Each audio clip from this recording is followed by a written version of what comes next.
Nous partons à la rencontre de Romain, ce jeune chef d'entreprise du comptoir à pizza à la Seine-sur-Mer. Il nous retrace les démarches qui l'ont amené là où il en est aujourd'hui. Romain, bonjour. Bonjour. Vous êtes en place depuis le mois d'octobre, à peine 6 mois. Peut-on faire un premier bilan? Oui, je pense qu'on peut faire un premier bilan. C'est un bilan très positif pour nous à l'heure d'aujourd'hui. On est installé depuis bientôt 5 mois et jusqu'à aujourd'hui c'est que du bonheur. On fera un vrai premier bilan au mois d'octobre prochain. Voilà. Vous êtes jeune, mais comment vous est venue l'idée de sa création et pourquoi? Écoutez, nous, depuis l'âge de 16 ans, je travaille dur. J'ai commencé à 16 ans avec un petit travail en tant que livreur dans une pizzeria et ça m'a de suite plu. Et c'est vrai que depuis tout jeune, je dis à mes parents, à mes amis, à la famille, plus tard j'aurai ma pizzeria, j'aurai ma pizzeria, j'aurai ma pizzeria. Et puis voilà, aujourd'hui on en est là. Donc cette création d'entreprise est un projet mûri sur combien de temps à peu près? C'est un projet qui est là dans ma tête depuis de nombreuses années. Donc ensuite, on a pris le temps de vivre, le temps de faire des saisons, le temps de s'amuser, de voyager. Et puis après, depuis maintenant un peu moins d'1 an, c'est vrai que j'avais vraiment le projet d'ouvrir ça parce qu'en fait, si vous voulez, moi j'ai vécu à l'étranger dernièrement pendant quelques années. Et il fallait que je revienne ici parce qu'il fallait à un moment donné que je me pose et que je... Qui vous a aidé en fait pour la création? Qui nous a aidé? Alors, qui nous a aidé? J'ai déjà avant tout Loris, c'est mon associé avec ma mère, on est trois associés. Donc c'est grâce à eux qu'on en est là aujourd'hui parce qu'on est tous les trois très motivés. Mais principalement mon père qui nous a beaucoup aidé dans le projet parce qu'il nous a, grâce à lui qu'on a construit qu'on a créé ce local, puisque c'était un local vide. Donc en 2 mois, on a réussi à monter un restaurant avec toutes les normes qu'il y avait, tous les problèmes qu'on a pu avoir par rapport à la marchandise, par rapport au cahier des charges. Ensuite, Planète Adam nous ont pas mal aidés, plus eux dans l'encadrement de monter les dossiers, monter les statuts, la création de la société, études de marché, prévisionnel, voilà. Bon après, sinon le Bige également, le père Aloris qui nous a beaucoup aidé, bon même si c'est un peu une brute, il démolit lui, mais il nous a été utile, Jean-Claude. Non, les amis, la famille, voilà. Bon après c'est vrai que heureusement qu'on est très motivés. Et puis nous on est des gros bosseurs, on est très soudés entre nous, donc on doit beaucoup à nous-mêmes aussi.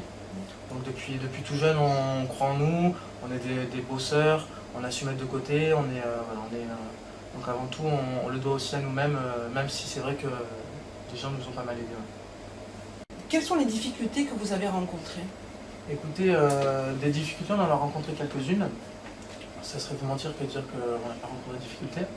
Donc les plus grosses difficultés qu'on a pu rencontrer, c'est entre autres par l'emplacement où on est. On est dans un emplacement où c'est centre ancien, donc on a un cahier des charges qui est énorme par rapport aux idées qu'on a, on veut bien faire, mais finalement c'est jamais assez bien. Donc on a fait des dossiers, on a fait des dessins, à chaque fois ça allait pas, donc il fallait représenter. Par exemple, l'enseigne, par exemple, il fallait des lettres de 40 cm, il fallait qu'elle fasse cette couleur, il fallait les panneaux pareils, enfin bon. Finalement, on a réussi à trouver un terrain d'entente, mais il est dommage qu'on ne puisse pas faire comme on le souhaiterait, sachant qu'on est déjà, nous, avec beaucoup de projets, beaucoup d'ambitions, mais finalement on est restreint par ce côté cahier des charges, quoi. Donc c'est vrai qu'il est dommage que par rapport aux toilettes handicapées, on a une toilette handicapée qui fait 4 mètres carrés. Alors qu'on a une salle qui doit faire à tout casser peut-être 20 mètres carrés, donc ça représente beaucoup, c'est dommage, il y a un manque à gagner. Et puis une terrasse qu'on paye à l'année et puis finalement qu'on peut exploiter que 2 mois ou 3 mois dans l'année. Voilà. Donc vous avez des projets quand même de terrasse à venir? On a des projets de terrasse, oui on en a, on va faire une belle terrasse avec un faux gazon, on va aménager des belles tables, on va bien napper, on va faire des événements, on va essayer de faire des paillettes enquêtés avec des tournois de boules. Voilà, on a 2-3 projets, mettre peut-être éventuellement un écran géant pour faire des événements sportifs. Mais voilà, on est bloqué par le fait de ne pas pouvoir mettre une pergola l'hiver par exemple, un truc démontable. Bon, c'est un peu gênant, Mais bon, on va essayer d'y remédier. Qu'est-ce qu'on peut vous souhaiter pour l'avenir? Qu'est-ce que vous pouvez me souhaiter? Écoutez, de la réussite peut-être, la santé, d'être heureux tous les jours. Voilà. Après, peut-être voir éclore un nouveau comptoir à pizza un peu plus grand. On vous le souhaite. Voilà. Quel conseil donneriez-vous à un jeune qui veut se lancer dans la création d'entreprise? Alors, quel conseil? Plusieurs conseils. Donc, déjà, le conseil le plus important, et le plus important, je dirais même, c'est ne pas confondre recettes et bénéfices. Parce que j'ai connu des jeunes entrepreneurs qui ont eu des affaires, ils faisaient des recettes, et malheureusement, à la fin, ils n'avaient plus d'argent. Pourquoi? Parce qu'ils avaient 500 € dans la poche, ils en dépensaient 500.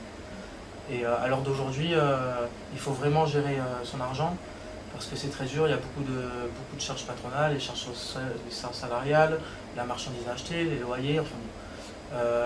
Finalement, il faut vraiment faire attention à ça.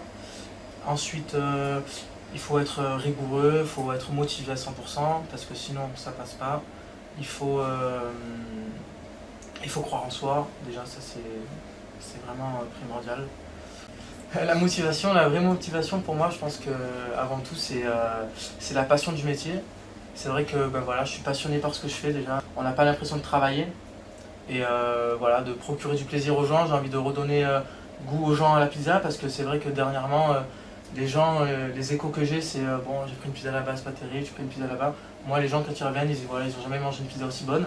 Et ça fait plaisir, et c'est ce qui me donne envie de vouloir faire plus tous les jours.